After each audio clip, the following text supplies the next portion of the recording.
பன்னீர் gravy இது மாதிரி செஞ்சு சாப்பிட்டு பாருங்கள், செம்ம சூப்பராக இருக்கும். இதுக்கு தேவையான அளவுக்கு பன்னீர் எடுத்து கட் பண்ணி வச்சுக்கோங்க. இதுக்கப்புறம் ஒரு மிக்ஸி ஜாரில் வெங்காயம், தக்காளி, முந்திரி பருப்பு எல்லாத்தையும் சேர்த்து பேஸ்ட் அரைச்சிட்டு, இது கூட மஞ்சத்தூள், மல்லித்தூள், மிளகாத்தூள் சேர்த்து அதையும் அரைச்சிட்டு, பன்னீர் கட் பண்ணதுக்கப்புறம் பீஸ் இருக்கும் இல்லையா, அதையும் அது கூட சேர்த்து அரைச்சி எடுத்து வச்சுக்கோங்க. இதுக்கப்புறம் ஒரு பேனில் எண்ணெய் ஊற்றி பன்னீர் கூட மிளகாத்தூள், மல்லித்தூள் சேர்த்து இதே மாதிரி ஃப்ரை பண்ணி எடுத்து வச்சுருக்கேன்.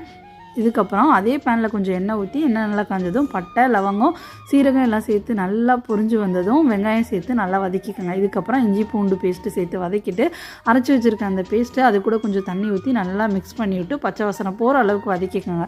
இதுக்கப்புறம் கட் பண்ணி வச்சுருக்க கேப்சிகம், கொஞ்சம் பட்டாணி, அது கூட கொஞ்சம் உப்பு சேர்த்து நல்லா மிக்ஸ் பண்ணிவிட்டு இது நல்லா வெந்து வரட்டும். இது அப்படியே மூடி வச்சுருங்க. இதுக்கப்புறம் ஃப்ரை பண்ணி வச்சுருக்க பன்னீரை அது கூட சேர்த்து நல்லா மிக்ஸ் பண்ணிவிட்டு ஒரு 5 நிமிஷம் அப்படியே இருக்கட்டும். இந்த பன்னீரோட டேஸ்ட் அது கூட நல்லா இறங்கி நல்லா சூப்பராக வரும். இதுக்கப்புறம் கொஞ்சமாக கொத்தமல்லி தழை தூவிட்டு அடுப்பு ஆஃப் எடுத்து சாப்பிட்டு பாருங்கள், செம்ம சூப்பராக இருக்கும். நீங்களும் ட்ரை பண்ணுங்கள்.